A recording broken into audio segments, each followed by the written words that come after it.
ఇక్కడ చూస్తున్నారా, ఇదంతా హస్క్ టమాటా. ఇదంతా తీసేస్తున్నాను.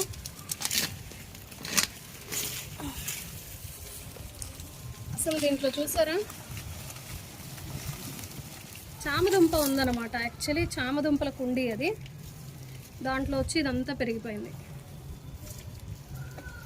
ఇదంతా నాటేద్దాం. మళ్ళీ ఇది పక్కన పడేస్తున్నాను.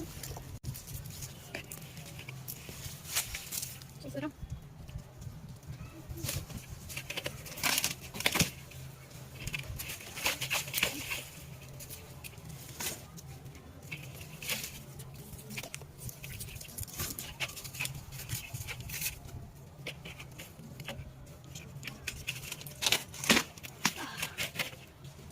చూసారా ఎన్ని మొక్కలు వచ్చాయో. ఈ సీడ్స్ అవే పడిపోయి అవే వస్తాయి. చూపిస్తాం మళ్ళీ దగ్గరికి మీకు. ఇది చూసారా చామదుంపలు మాత్రమే పెరగాలని పెట్టాను. దాంట్లో ఇవన్నీ పెరిగాయి అన్నమాట. చూసారా ఎన్ని పెరిగాయి కదా. ఇదిగో ఇవన్నీ పెరిగాయి అన్నమాట. అందుకే ఇవన్నీ తీసేసాను. ఇది క్లోజ్లో చూపిస్తాను అన్నాను కదా. ఇది చూసారా ఇలా సాకెట్ లాగా ఉంటుంది. ఫారిన్లో వీటిని అయితే తింటారనమాట. చాలా ఖరీదు పెట్టి తింటారు. ఇదిగోండి ఇలా చిన్న సంచిలాగా ఉండి ఇలా ఉంటుంది. ఇది ఈక్వల్ టు టమాటా లాగా పుల్లగా ఉంటుందన్నమాట. వైటమిన్ సి అయితే వస్తుంది దీంట్లో. కొంచెం టమాటాలో ఎలా అయితే గింజలు గింజలుగా ఉంటుందో అలాగే ఉంటుంది. గట్టిగా ఇదిగోండి పుల్ల పుల్లగా ఉంటుందన్నమాట. ఇప్పుడైతే పచ్చిగా ఉంది కదా, తినలేము. ఇది పండితే కనుక తినొచ్చు. మనకు వద్దని పడేస్తున్నాను. ఇది చూస్తున్నారా ఒక గ్రో బ్యాగ్లోదన్నమాట. ఈసారి పునర్నవ కూడా సరిగ్గా రాలేదన్నమాట. మొత్తం పోయింది. చిన్న చిన్న ఆకులు ఒకసారి హార్వెస్ట్ చేసేసాం కదా, ఇదన్నమాట. సరే బచ్చలు కూడా పోయింది, చాలా ఉన్నాయి కదా, అందుకని తీసేస్తున్నాను.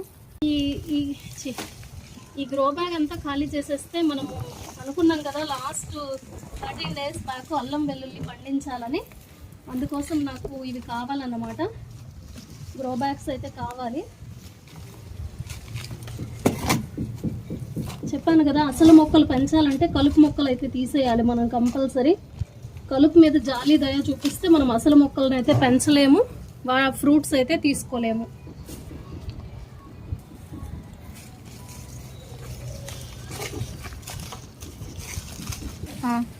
ఇక్కడ చూస్తున్నారు కదా, ఇది పునర్నవ తెల్లకల్లి జేరు అంటారు కదా, ఆ మొక్క అనమాట. సరిగ్గా అయితే లేదు, అందుకే తీసేస్తున్నాను. ఎలాగో ఉపయోగం లేదు. ఇది యాక్చువల్లీ ఈ మొక్క మాత్రం ఉంచుతున్నాను. మా అక్క కూడా అడిగిందనమాట. ఇది చూడండి, ఒక్కసారి చూడండి కింద నుంచి చాలా జాగ్రత్తగా నీట్గా ఎన్ని కాయలు కాస్తుంది. చాలా అందంగా ఉంటుంది, తీయాలనిపించదండి. గార్డెన్లో ఇది చాలా చూడడానికి ముచ్చటగా ఉంటుందని తీయబుద్ధి కాదు నాకు. అలాగే ఇవన్నీ పెరిగిపోతున్నాయి. ఇది అక్కకు చూపించాలని అలాగే పెట్టాను. సరే పండితే మనం కూడా తిందాం, ఏదో 4-5 ఫ్రూట్స్ అని అలా పెట్టాను. ఇక్కడ చూసారా టమాటా అన్నమాట. మనకి చాలా కాయలు అయితే కాసింది, అయిపోయింది, తీసేస్తున్నాను అనమాట.